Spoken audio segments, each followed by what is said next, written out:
Welcome to Mom on Purpose, where it's all about helping moms overcome challenges and live their best lives. My hope is by being here, you're more inspired to become the mom you were made to be. I'm Natalie, your host, a wife, boy mom, dog mama, Chicagoan, and former lawyer turned professionally certified coach. If you're here to grow, I can help. Let's go. Hello, my friend. Welcome to the podcast. Today, we are talking about clean thinking. This is one of the most profound tools that has impacted my life when it comes to doing mindset work. And it's not just that it has changed my mindset, it has completely changed the way that I show up in my mothering, in my marriage, in my home, in my business, in every aspect of my life. This tool has really helped me. And I'm going to give you some examples of that. But I want to start off with just having you think about how you show up in your life.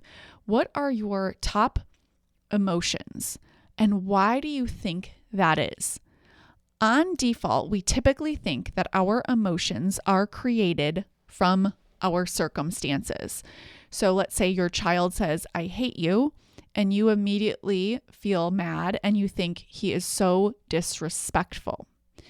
The reason that you feel mad is because of the thought he's so disrespectful. It's not because he said, "I hate you." And through doing mindset work, you can take a much different approach, not where you're so happy that he said that, but where you aren't making what your kids say or what your spouse does mean something about you. So instead, you might adopt a mindset like, "I wonder what's going on with my son to have said that. He must be in a lot of pain right now." So you shift into curiosity and compassion, and that helps you show up as a much more empowered mom.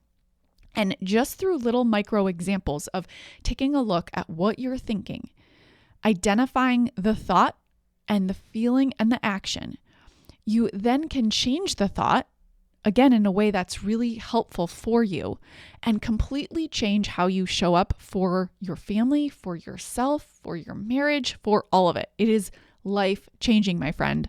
The crazy thing is that we are not taught this growing up. So what happens is on default as adults, we have these automatic thoughts about our lives, about our circumstances, about ourselves that we think so quickly. We think automatically on default, and we think that they are facts. So let me give you a perfect example. I used to think I am so type A. I used to think I am just more alpha.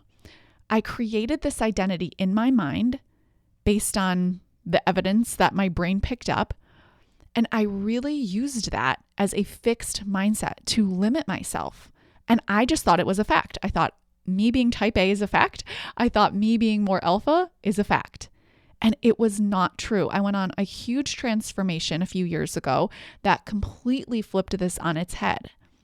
And I want you to know that if you identify as a certain way, like I'm angry or I'm overwhelmed or I'm not a morning person, whatever you think about yourself is an identity that you've created or maybe someone gave to you and you took on for yourself. But it doesn't have to be the way that you think about yourself in the future if you don't want it to be. Some of the identities you probably want to keep, but some you want to change. And the way to get started with changing your life and changing your relationships and changing the way you show up so that you're less overwhelmed and more empowered is to get to what I call clean thinking. With clean thinking, we are just going to take a look at what we are thinking and put it into, for the sake of this episode, we're going to call them buckets. Buckets are facts, thoughts, feelings, actions, and separating out everything that we think into one of those buckets. So you're just going to start with one challenge that you are facing and write it down and put it into one of these buckets. And I'm going to go through a lot of examples with you because it can get a little bit tricky. But once you get really good at this as a skill, oh my goodness, my friend, the sky is the limit. It really is so life-changing. I was coaching someone and she said, "I am with my kids all day and I don't get a break." And she felt exhausted. Now just think about those buckets. We have the fact bucket, we have the thought bucket, we have the feeling bucket, and we have the action bucket. Taking the sentence, I'm with my kids all day and I don't get a break, I'm exhausted, where would you put that? Now, she was telling me this as if it was a fact, but it's not a fact. Facts are like the math. It's 80 degrees outside. I weigh 147 pounds. My husband said in quotes, "What did you do all day?" Whatever someone specifically did on a specific day, or specifically they said at this specific moment in time, that is a fact. The facts are the math.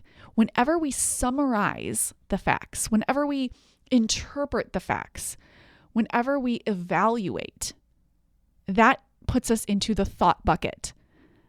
And people often think that by saying it's a thought, that it can't be true. But that's not what I'm saying, and that's not the case at all. You can have true thoughts. So if your sister-in-law says, I don't like you, you're not a good mom, why can't you ever be on time? And you have the thought, my sister-in-law isn't very nice, that's still a thought, but it might be a thought you want to continue to think.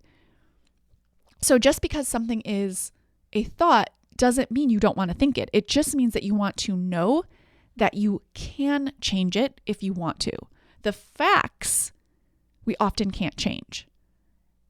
You get a diagnosis. Your kids are fighting at bedtime. Whatever the facts are, they are the math. They just are. We put them in the fact bucket. But the way that the brain works is that on default, it creates stories, very colorful stories, to help us make sense of the world and our lives and to help us problem solve. And this is really useful for survival. This is the survival part of the brain that thinks very quickly on default and wants to keep you safe and doing well. The problem with this is that typically in our modern everyday lives, our survival is not at risk. So you feel really frustrated because you get activated and you think a thought like, my kids shouldn't be fighting. But that is just coming from that primitive part of the brain preferring things to be calm. Instead, what you can do is you can rewire your brain to teach it, it's not a problem if my kids are fighting. I can hold boundaries, but I don't have to be dysregulated when that's happening. But that will not happen on default because of the way that the brain is wired. The brain is wired for survival. It is wired to scan for danger. And it thinks that yelling and your kids fighting is dangerous. It doesn't know that it's totally fine. And so when you learn how to manage your brain, the impact of that is that you can stay totally calm during meltdowns. This has changed my life. When my son is having a tantrum, I don't feel dysregulated. I can feel calm and I don't yell and I don't try to fix it. I can hold boundaries and I can validate his feelings all at the same time. And I promise you, my friend, this is not something that was intuitive to me. I had to learn it. So going back to the example, I'm with my kids all day and I don't get a break. I'm exhausted. There's no fact here. And this doesn't mean that it's not a true thought. It doesn't mean that it's not a thought that she wants to think, but it is a thought. So all we're doing here with clean thinking that I want to teach you how to do is categorize the sentences that you're thinking. So I'm with my kids all day and I don't get a break is a thought. I'm exhausted. I would put that in the feeling bucket. I feel exhausted. I'm with my kids all day and I don't get a break is a summary. If we wanted to make it a fact, we would say, since last year, January 1st through December 31st, I have been the primary childcare for my kids, beginning when my husband goes to work at 9 a.m. until 5 p.m. when my husband comes home, or something like that. Do you see how with facts, we have to make it really specific? I like to imagine my lawyer self presenting evidence to a judge in a court of law. I can't just present some summary of things, even if the summary is true.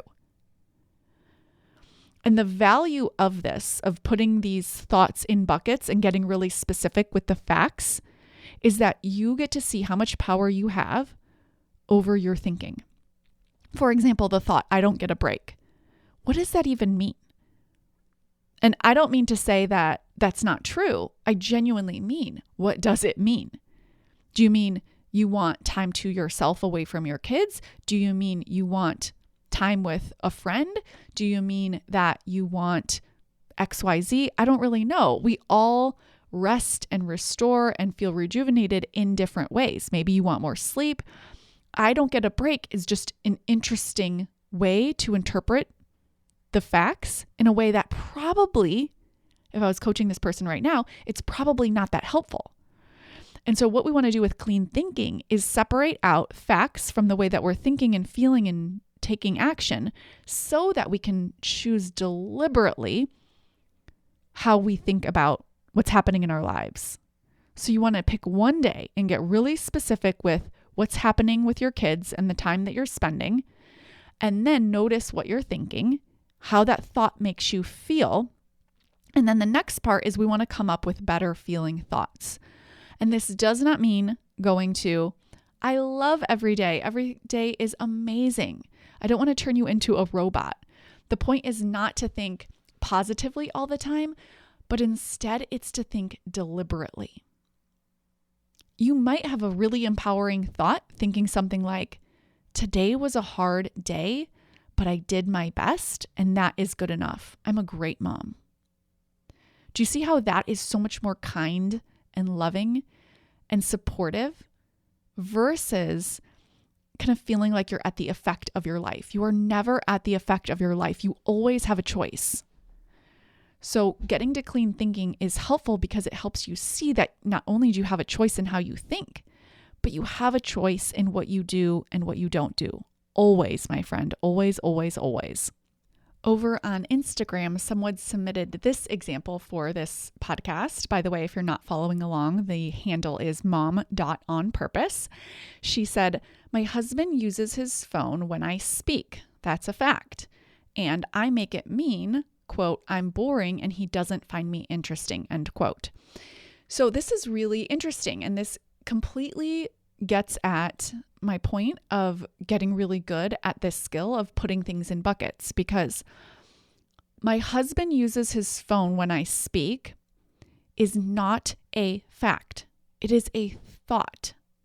It is a summary of the facts. So to make this a fact, we would need to say on this date, when I said this thing to my husband, he picked up his phone. It would have to be one specific instance of the facts to make it a fact. And maybe you wanted to list 10 facts, right? Because you're trying to put in the fact bucket your thought, which is my husband uses his phone when I speak. That's a summary. Even if it's true, it's a fact. But here's what I want to offer to this person. Why would you want to keep thinking this thought? Often we think, okay, I want to keep thinking that he uses his phone whenever I speak because it's the truth. I don't want to be delusional, Natalie. I want to think whatever is true. But there are so many different things that are equally true. So instead of trying to figure out what's true externally, what we want to do is decide what we want to think on purpose that feels true to us. I never want you to think a thought that you don't think is true, but there are hundreds, probably thousands of alternative ways of thinking that feel true. So if you feel disconnected in your marriage, it's because of what you're thinking. And you might want to feel disconnected, but this person said she wanted to feel more connected. But she's thinking, my husband is always on his phone when I speak. That is not a fact, my friend. That is a thought. And as long as you think that thought, you're going to find evidence of it. Because there's a sub-thought in there, something like, if my husband really was interested in me, he wouldn't be on his phone. That is your most painful thought. Your husband is on his phone. That's his action because of whatever he is thinking and feeling in that moment.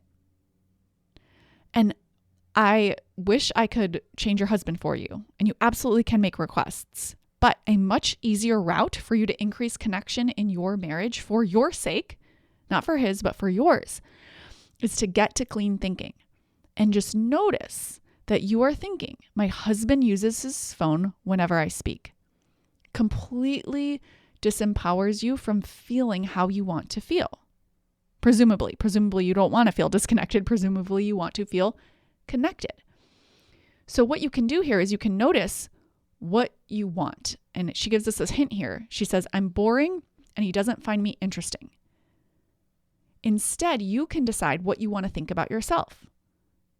I think I'm really interesting. Start practicing that thought. So often we want from other people to give us what we can give ourselves. They can't give it to us the way that we want it. They're not even good at making themselves happy. How can we expect them to make us happy? The good news is you can learn how to get to a place of clean thinking and reprogram your brain for happiness. Your brain is programmed for survival. It is not programmed for happiness. So to this person, I would say, start thinking, it's none of my business why my husband picks up his phone. It's totally fine. I'm not depending on him for my happiness. I got me. I like me. I'm interesting. I love me. When you practice those thoughts, you will feel connected to yourself, and then you can come up with better feeling thoughts to feel more connected to your husband, which is so much easier when you're coming from a place of connection to yourself. Okay, another example. Someone said, the house has toys on the floor, dishes in the sink, and laundry to be done. Those are the facts. And she said, this house is a mess. Now, are those facts? Yes and no. Maybe there are toys on the floor, dishes in the sink, and laundry to be done. However, it's so vague that if you just think about submitting evidence to a judge, you couldn't really submit this. They would say, tell me what kind of toys, tell me how many toys, tell me what day it is, tell me the number of dishes in the sink, tell me more about the laundry. It's not mathy enough. It's not specific enough. Whenever we are looking at the facts, we want to make them really, really specific. And the reason for this is that so often we want to change the facts in order to make us feel better. We think that because there are 10 dishes in the sink, we feel defeated. We feel like we are doing a bad job. We feel inadequate. But it's never the facts.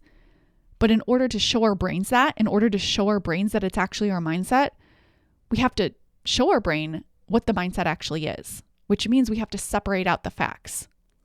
So in this example, I would say to this person, how many toys are on what floor? What floors? On every floor? Probably not. There are probably some spaces in your house without toys on the floor. So are there 7 toys on the floor? Are there 17 toys on the floor? In the living room and in the playroom? Get really sciencey. Make it like a math equation. There are 4 bowls, 12 dishes, 3 pots and pans, and 10 spoons in the sink. When you make it that specific, then you can separate out what you're thinking. It becomes so much easier to see what your thoughts are, what your mindset is. If your mindset is, this house is a mess, how does that make you feel? For some of you listening, it's not a problem at all. You might think, I love that we have a full life with family living here. It's totally not a problem. So you might keep the thought, my house is a mess. But for most of the clients that I have helped with this challenge, the thought, my house is a mess, is actually something they're making mean about themselves, that they're not a good enough wife, mom, homemaker. My house shouldn't be a mess, is really what they're thinking. My house is a mess and it's not okay. And a simple shift is not, my house is perfectly clean. Again, I never want you to think a thought that you don't think is true, but there are so many alternative thoughts that you can think that will feel true. For example, you can think a thought like, my house is a mess and it's totally fine. Or we have a full life with family living here and I love it. Or I'm going to figure out a better system for picking up and cleaning our home. I got this. These may or may not be your thoughts. The point is that you separate out the facts from what you're thinking so that you can see that your mindset determines how you feel and how you act in your life. If you want to show up different, if you want to have more calm, if you want to stop yelling at your kids and feel more connected in your marriage, if you want to have more ease with what's going on in your home and how you take care of your home, the way is to start with clean thinking, separating out your thoughts from your feelings, from the facts, so that you can just take a look at it. Because our brains are brilliant and you are so smart, it thinks really quickly. And those default automatic thoughts create some problems for us. And the way to solve those problems is to slow it down and come into a membership like the Mom on Purpose membership. And you will be able to get coached and get kind of the full course on how to coach yourself so that you can pull apart these thoughts and create a much more empowered mindset. This also goes to identity, which I talked a little bit about already, but it comes up so much that I want to re-emphasize it here. When you say, my child is disrespectful, when you say, I'm so frustrated, when you say, he's inconsiderate, whenever we put labels on ourselves and on others, those are all thoughts. And I know you, I know your brain, and I know that you have the best of intentions. And your brain is so smart. It is coming up with these labels based on a lot of evidence. I just want you to pause and ask yourself if the label is helpful. Is it helpful for you to call yourself an overwhelmed mom? Is it helpful for you to call yourself a frustrated mom? Or would it be more helpful for you to separate out your feelings and put them in the feeling bucket and call yourself an amazing mom who in this moment is feeling frustrated? A really great mom who in this moment is feeling overwhelmed. That's all we're doing here. These simple shifts will have a profound impact on your life. And it's not just with your kids and with your spouse. I was coaching someone recently in the membership and she said, I was ghosted by my friend. And she started that off with that specific sentence. What bucket would that go in? Is that a fact or is that a thought? My friends, that is a thought. It's her interpretation of what had happened. And the only way that you can show up in your life feeling more empowered, more connected, is to take a specific fact and then change your mindset. Because I can't help you at all if you think the fact was I was ghosted by a friend. What does that even mean? For example, if I said that to my grandma, she would have no idea what I'm talking about, right? Ghosted is a word that we use to kind of summarize and interpret the facts.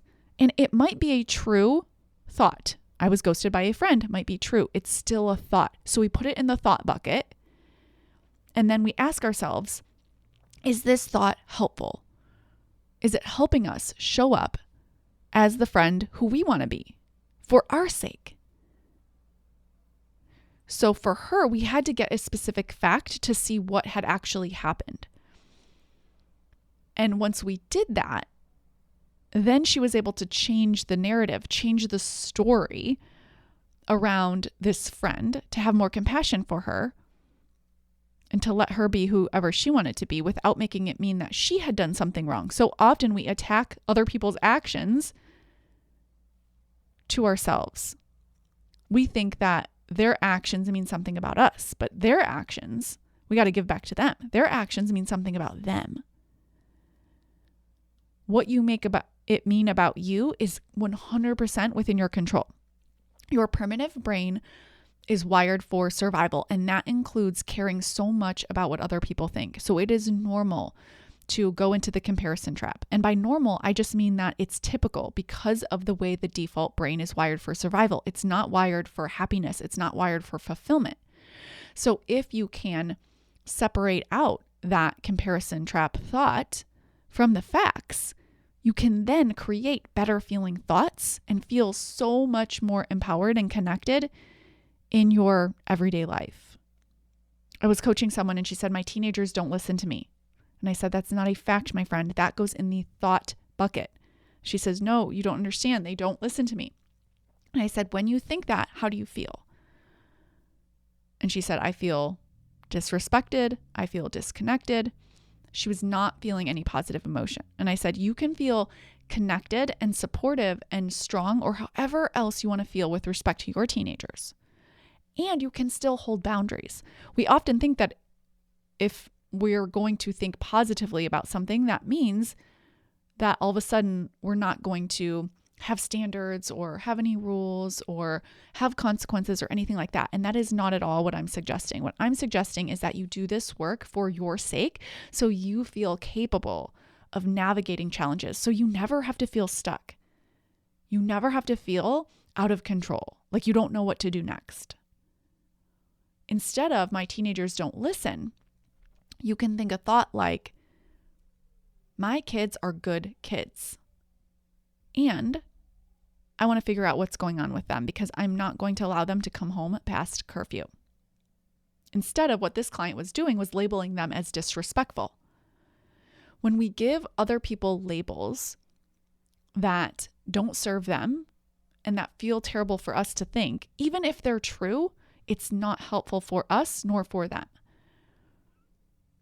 So when we give people in our lives the benefit of the doubt and we choose labels on purpose, it benefits us and it benefits them. And that doesn't mean that we change the rules. It does not mean that we don't hold boundaries. It just means that we separate out identity from actions. We continue to think our kids are really good, amazing kids. And if they are taking actions that don't reflect that, we approach it with curiosity, with love, with strength. We still hold boundaries. We can say, you're a good kid, and I won't let you throw your book bag when you come home. Instead of, they throw the book bag and you say, you're so disrespectful. Do you see how that combines the identity with the actions? And now we're going to repeat that and we're going to look for evidence that they're disrespectful, and then they're going to live into that as well. So clean thinking is about separating out how we think about ourselves, our lives, and other people in it, including our kids, our spouses, our friends, our families, everyone. We get a choice in how we think about other people and ourselves and our lives. And the way we think determines how we feel. And we can show up and still hold those boundaries and feel compassion and connection and love for ourselves and for others when we choose more empowering thoughts. That is my sell to you to practice clean thinking. So just take some sentences in your head, jot them down on paper, and ask yourself, is this a fact? Is this a thought? Is this a feeling? Or is this an action? I didn't touch on actions because I think actions are the easiest to see. I ran 3 miles. Pretty easy to see that your running is an action. I ate a sleeve of Oreos. That is an action. I did XYZ or I didn't do XYZ. My alarm went off and I snoozed it for 10 minutes, sort of like an inaction. I avoided talking to my husband. That is an inaction. I yelled at my kids. That's an action. I coach on yelling all of the time inside the membership. The reason that you yell is because of what you're thinking and feeling. So when we put yelling in the bucket of actions, then we just put our curiosity investigator glasses on and we explore. Okay, what was the fact? What was I thinking in that moment that thing happened? How did that make me feel? And then that is the reason why I yelled. So for example, if your kids are fighting at bedtime, one kid pushes the other kid yells loudly. Your thought is, my kids shouldn't be fighting at bedtime. My kids should listen to me. And you feel frustrated and then you yell.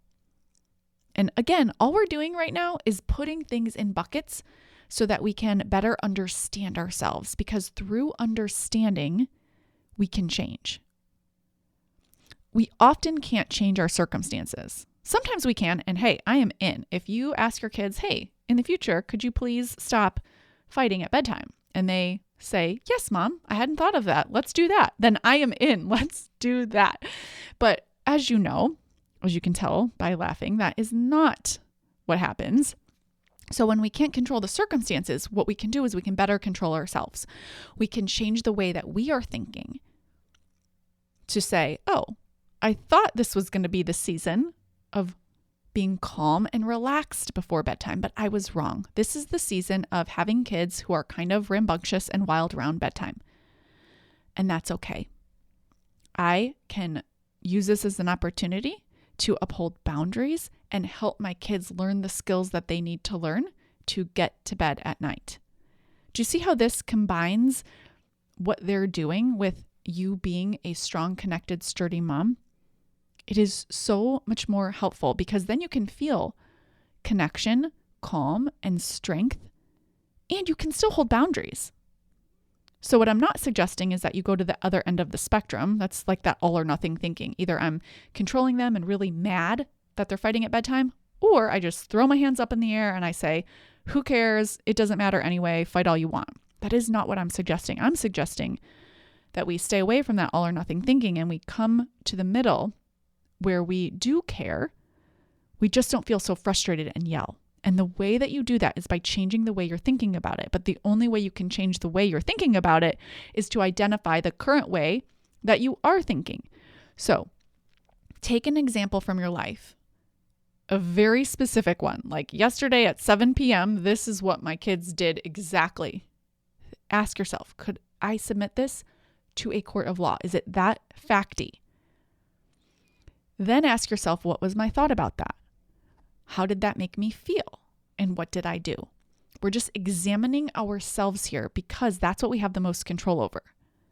And when we do this repeatedly over and over, we slowly change each and every area of our lives. If you want help with this, I would love to coach you on it. You get a course along with written coaching and group coaching. It's an amazing community. Come inside the Mom on Purpose membership, and I can help you get to clean thinking so that you can change your life forever. I love you, my friend. I will see you next week. Take care.